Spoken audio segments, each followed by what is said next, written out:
Hi everyone, I'm April Kushner. I'm joined here today with Adam Holzberg and Lauren Frary, and we wanted to talk a little bit about the functional expenses for not-for-profit organizations.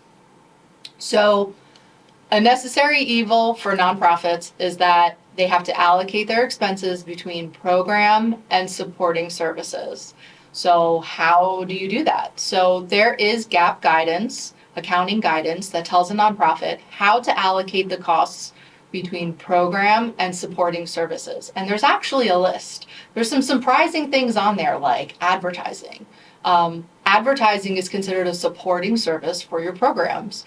There's things on there like accounting, bookkeeping, payroll.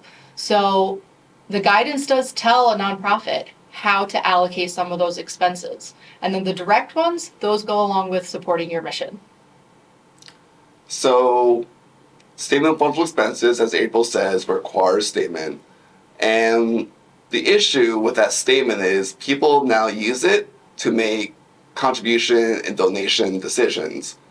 This kind of stemmed from the past where different charity watchdogs were trying to evaluate and grade different nonprofits, because the thing about nonprofits could be a wide range of missions, and how do you evaluate a food kitchen versus a homelessness shelter, for instance. So the idea was, if we have the schedule already existing, showing program expenses, support expenses, well then the ones with the higher program expenses must mean that that nonprofit is doing a better job, for instance, putting more money to the program. So we donate money, more money is going to that program. The issue with that, though, is if program is now good, now the reverse is supporting services like your G&A, your general administrative costs, are now bad. So those costs also are known as overhead. So what's happened now is a lot of nonprofits try to steer money away from the overhead and put it right to the program. And this does a great disservice to nonprofits. Well, one, it just harms their ability to really run their programs efficiently, run the nonprofit effectively. So I have a quick analogy. I'm going to try it out. You guys let me know if this sounds good. So I'm a football fan, so I'm going to use football for this. So in football, in the offense, you have your playmakers, your quarterback, wide receiver, running backs, for instance. They're the ones making plays. They're the ones getting highlights. For a nonprofit, that's your programs. They're the ones who are bringing attention to the organization. Just like as a football, so in a football team, you also have the offensive line. The offensive line really allows the offense to run efficiently and effectively. So a nonprofit, that's your overhead, your infrastructure that supports everything. So in football, if your offensive line is terrible, your offense, no matter how good your playmakers are, will never run to their full capabilities. You're basically hamstringing yourself right off the bat. So same thing in nonprofit. If you're not investing in your infrastructure, your programs, no matter how well run they could be or how effective they could be, they'll never be at 100% capability because you're essentially hamstringing yourself off the bat by not really investing in that infrastructure.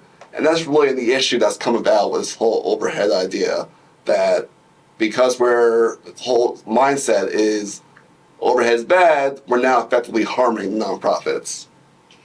Right. Great analogy. Thank you.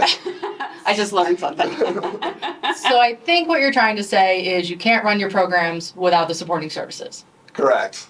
All right, I think I got it. Long way to get there, yeah. So I think the dilemma for the modern nonprofit, right, is just that.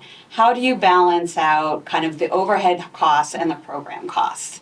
And trying to kind of fit into an artificial kind of percentage can do a great disservice. And certainly nowadays, it's so important for nonprofits to invest in their infrastructure, primarily technology and the workforce. And if you're not investing in those two items, you're going to fall behind.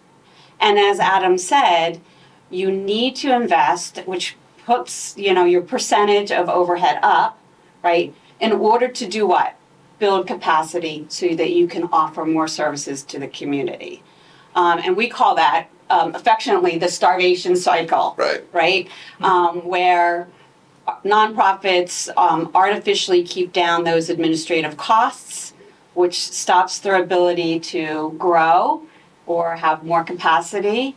And funders then don't necessarily want to fund them because they're not growing and they don't have capacity. And it just creates this vicious cycle. And so I think one of the things that I like to tell nonprofits when I'm working with them is it's all about transparency, right? So if one year you invest in your workforce and technology and it bumps up your administrative or your overhead costs, then you just make sure that you're transparent. And you said, hey, I invested in technology so we could be more efficient. And this year it's going to look a little bit, higher in that percentage. Right. It's all in how you message that to your Right. donors. Agreed. I've had clients, nonprofits, to ask me, we gotta do the infrastructure investments, IT for instance, but how would that impact our program percentage?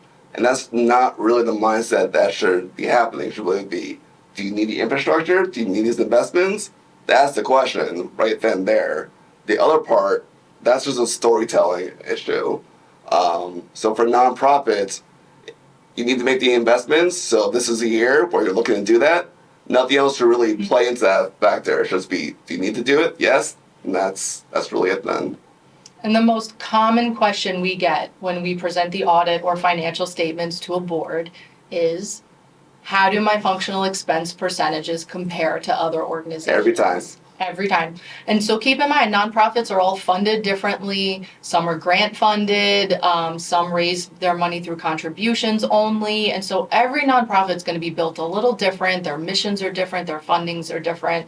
So the percentages can vary greatly among different size and different types of nonprofit organizations. So something to keep in mind, if you're comparing your percentages to other organizations. Yeah, when it comes to nonprofits, there's no apples to apples comparison. Everyone's so different and unique that there is no comparison. So I hope that gives you a little bit of an insight into functional expenses for nonprofit organizations. Thanks.